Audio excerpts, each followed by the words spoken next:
Pour plus d'éclairage sur ce sujet, nous recevons le ministre de l'Enseignement secondaire et de la formation professionnelle et technique, Dr Boubacar Sawadou. Bonsoir, monsieur le ministre. Bonsoir. Il est dit dans le reportage, il y a une hausse globale des taux de réussite pour cette année. Quels sont les constats majeurs et quels enseignements tirés? Ok, merci beaucoup. Et comme il a été indiqué, nous avons une hausse au niveau des taux de réussite cette année. C'est à l'actif des acteurs qui se sont beaucoup impliqués, notamment les enseignants, tout le personnel d'encadrement, le personnel de la vie scolaire et aussi les parents d'élèves et même les élèves. Et dans une atmosphère où les gens ont pu travailler calme, et ça a permis d'avoir des résultats satisfaisants. Mais au-delà de ces résultats, et comme il a aussi été indiqué, on voit que les filières scientifiques et technologiques dans notre pays ne représentent pas grand-chose.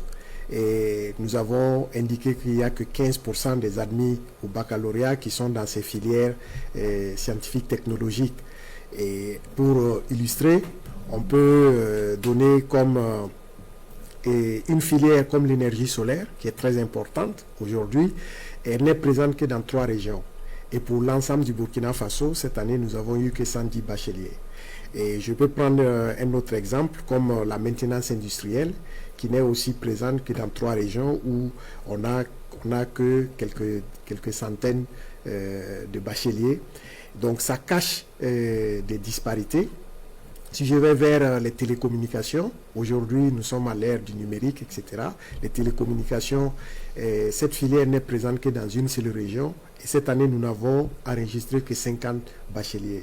Donc ce sont des constats qui sont là et sur lesquels nous allons travailler pour inverser la tendance. L'orientation qui nous a été donnée par le président du Faso, chef de l'État, le capitaine Ibrahim Traoré, et aussi sous l'impulsion de son Excellence le Premier ministre, c'est de faire en sorte que dans les années à venir, nous arrivons à attirer plus de personnes, plus d'élèves dans ces filières scientifiques, technologiques et professionnelles, et pour leur donner plus de chances, non seulement de s'insérer, mais aussi permettre à notre pays de prendre un envol industriel et technologique. Donc voilà un peu ce qu'on peut tirer comme constat majeur de ces résultats. Voilà, justement, monsieur le ministre, il le faut quand on sait que le Burkina est résolument engagé dans l'industrialisation. Oui. Et oui, quand on regarde, vous avez vu que le président du Faso, chef de l'État, a eu à inaugurer plusieurs unités industrielles. Et dans ces unités industrielles, on a besoin de techniciens, on a besoin de techniciens supérieurs, on a besoin d'ingénieurs. Et tout cela, il faut les préparer. Et si on veut les préparer, il faut qu'on ait des filières dans toutes les régions qui puissent nous donner du personnel qui peut être formé pour des niveaux plus élevés ou aussi qui peut être préparé pour aller directement dans le marché du travail. C'est pour cela que, comme je disais tout à l'heure, nous voyons quelques filières. Si je prends par exemple la filière informatique, le bac H n'est présent que dans 2 régions du Burkina. Et cette année, on n'a eu que 90 admis. Donc c'est très faible. Et donc nous allons travailler à inverser cette tendance petit à petit. Et notre objectif, c'est de faire en sorte que cette année, nous n'avons que 15% des bacheliers qui sont dans les séries scientifiques, quand je dis scientifiques, la série D bien sûr, mais quand j'exclus la série D, les autres séries scientifiques, technologiques et professionnelles, 15%. Et nous voulons qu'à l'horizon 2050, que déjà dans notre système, aujourd'hui, nous avons 95% qui sont sur des filières généralistes, que l'on puisse avoir à l'horizon 2050 60% qui sont dans ces filières scientifiques et technologiques. Donc ce sont des tendances très fortes et qui demandent des engagements très forts. Et nous pensons que ces orientations qui nous ont été données par les premières autorités, et on va se résoudre et on va se mobiliser pour les atteindre. L'actualité, c'est aussi l'immersion patriotique obligatoire. Qui est concerné et comment retrouver son centre et quel contenu pour la formation? Ok, merci d'aborder cette question qui est posée par beaucoup d'élèves et beaucoup de parents d'élèves aussi et même beaucoup de citoyens. L'immersion patriotique concerne cette année tous les bacheliers éligibles Quand je dis tous les bacheliers éligibles, les bacheliers qui ne pourront ne pas prendre part à l'immersion patriotique, il s'agit des cas de maladie, des personnes qui pourront se déclarer après la visite médicale et qui seront déclarées totalement inaptes. C'est justifié alors? C'est justifié, donc ça doit être justifié. Maintenant, ceux qui sont inaptes juste pour les activités physiques feront la partie théorique. Mais il se peut que d'autres aient d'autres pathologies qui les empêchent même de pouvoir suivre les autres. Et ils seront dispensés, c'est ce qu'on appelle l'ajournement. Nous avons, comme ça a été dit dans le reportage, les femmes enceintes, elles sont dispensées, et aussi les mères d'enfants de moins de 2 ans. Et en plus de cela, nous avons des bacheliers qui ont des inscriptions dans des écoles qui commenceront l'année scolaire pendant la période de l'immersion. Donc ils pourront faire leur demande d'ajournement et l'ajournement sera accordé. Et enfin, nous avons nos compatriotes qui ont fait leur bac à l'étranger et qui souhaitent venir étudier au Burkina Faso. Il se peut qu'ils arrivent et que l'immersion est déjà commencée. Donc quand ils arriveront, ils pourront aller dans les centres d'immersion, faire la demande d'ajournement et obtenir leur certificat d'ajournement.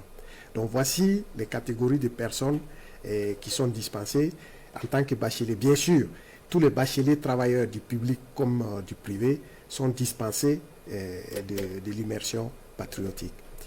Alors, l'autre pan de votre question qui est comment retrouver son centre, il a été dit dans le reportage, nous avons environ 29 sites pour accueillir les bacheliers. Des dispositions ont été prises par les directions régionales de notre ministère et les directions provinciales. Donc les listes ont été mises sur les plateformes et chaque bachelier peut se renseigner à partir de demain matin 8 h dans son établissement d'origine pour savoir les centres dans lesquels il doit aller faire l'immersion patriotique.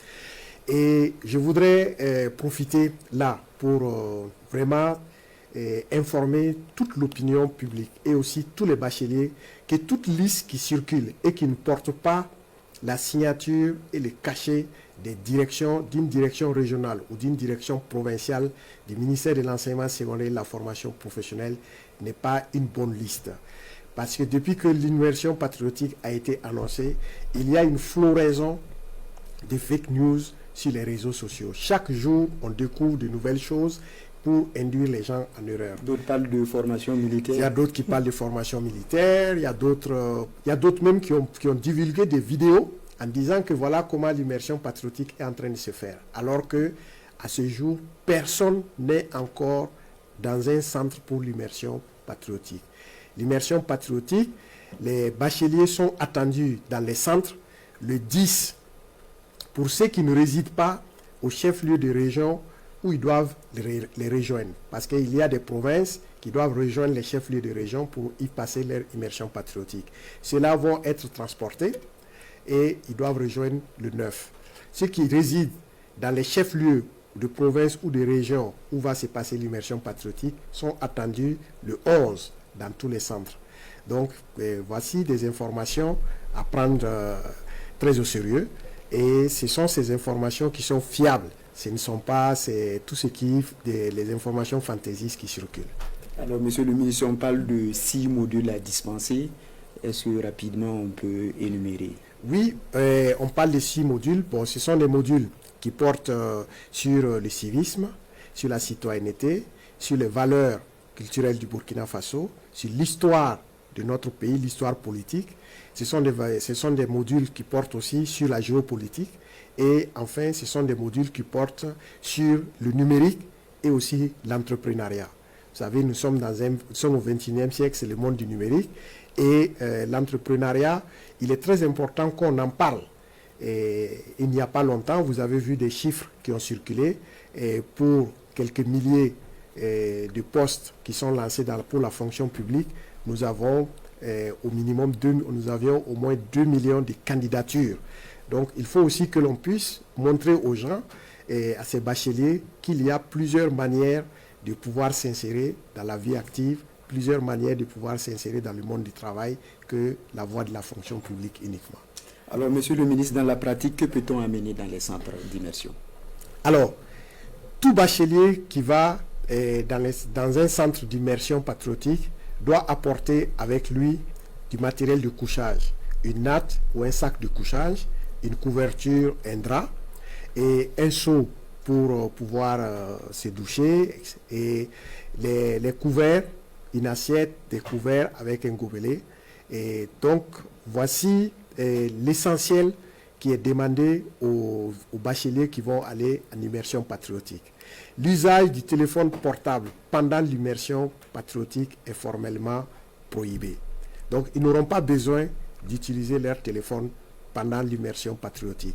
Si jamais il y avait besoin d'utiliser le téléphone, on leur donnerait un téléphone pour le faire. Donc, voici quelques éléments qui est important de retenir. Voilà. Alors, merci à vous, monsieur le ministre de l'enseignement secondaire et de la formation professionnelle et technique. Je rappelle que la rentrée pour l'immersion est prévue pour le 11 août. Monsieur le ministre, restez avec nous pour la suite de ce journal.